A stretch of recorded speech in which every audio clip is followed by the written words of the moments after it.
पडली. बाई इकडे बघा ना हस.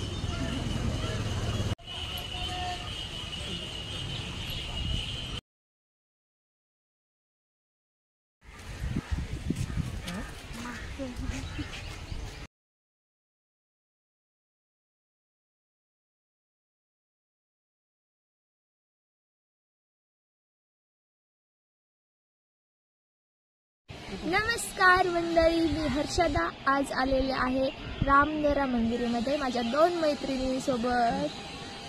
नमस्कार. हाय. तर असं आमचा फिक्स काही प्लॅन नव्हता, असंच आम्ही बसल्या बसल्या डिसाईड केलं आणि आलो. बाय PMT आलो.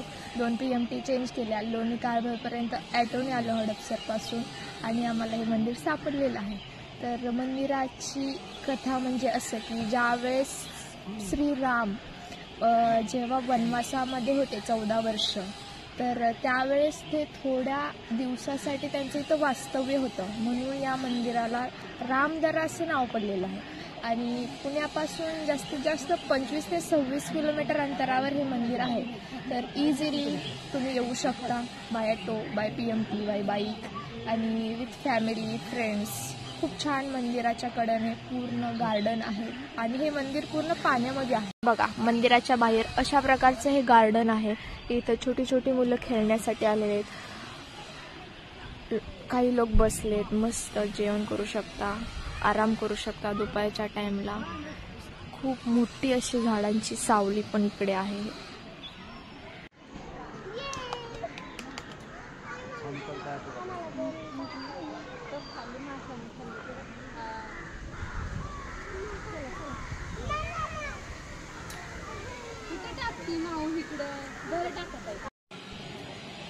खरं तर रामदरा हे मंदिर म्हणजे मूळ मंदिर हे महादेवांचं आहे. मंदिरामध्ये महादेवांची पिंड आहे. पण या मंदिराच्या सुशोभीकरणानंतर या मंदिरामध्ये श्रीराम, सीता, लक्ष्मण आणि श्री गुरुदत्त यांच्या मूर्तीची प्रतिष्ठापना केलेली आहे.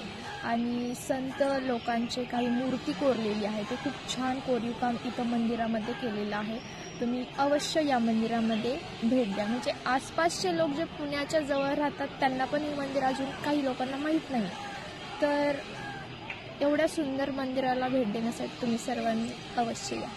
नमस्कार.